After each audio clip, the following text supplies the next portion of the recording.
I love that there's an entire generation of people in this world that can be united in thought by simply saying, onions and ogres have layers.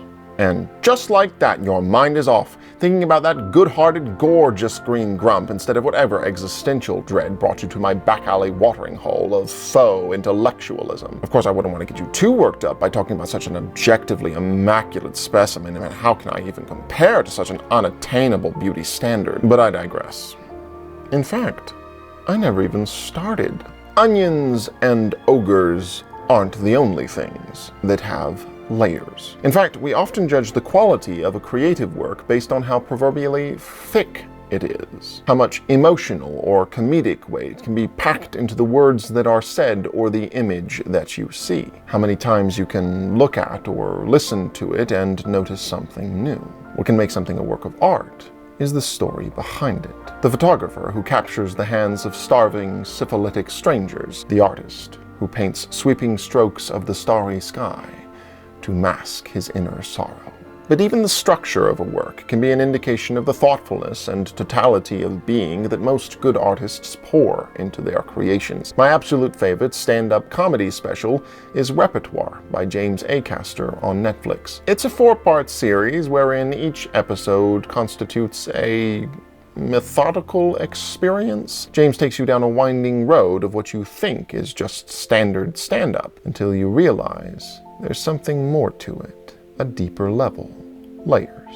And to the extent that such complex a thing as human life can even be applied to such a pointed principle, we too are often judged by how thick we are. That one's funny on both sides of the Atlantic for very different reasons, but it's true. We are quick to disdain the shallow and succumb to the deep.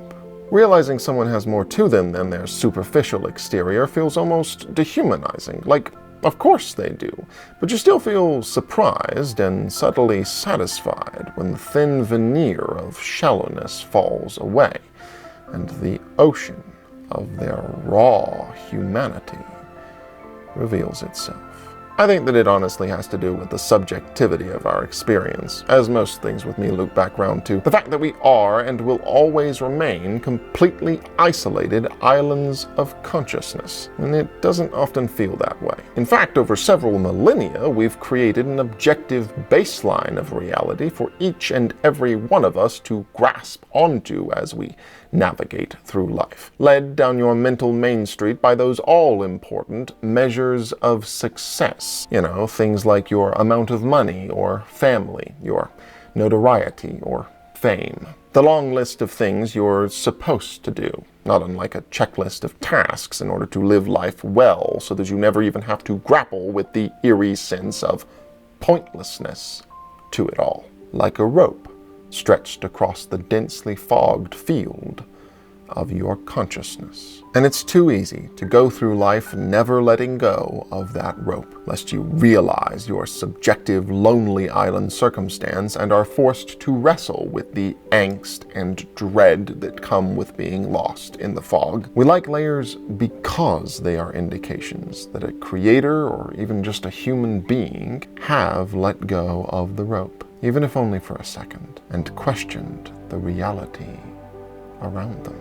There is, of course, more to everyone than meets the eye, but not everyone seems to know that about themselves. We're born with our hands on the rope, and some people grasp so tightly on that they don't even notice the fog. Content to live by the baseline forever, they'll pull themselves along as fast as they can, hoping to find some satisfaction somewhere further down the line than from where they started. But not all the money and fame, nor even love and family in the world is enough to beat back the ever-flowing tides of our sentience. To be human is to be a purely infinite being, limitless in your creativity and imagination, yet tragically tied to a world of finite resources and the scarcity Stockholm syndrome that comes packaged alongside it. The side effect of the rope,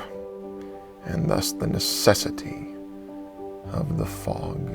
To be shallow is to grasp firmly to the seemingly safe, objective rope of reality and all its quantitative measures by others. But to be free, to have layers of depth, is to reject the rope and enter the subjective fog of your mind with fortuitous courage, in the service of existential angst, to face the dragon of dread like so many great human beings before you. Anyway, that's what I learned from the movie Shrek.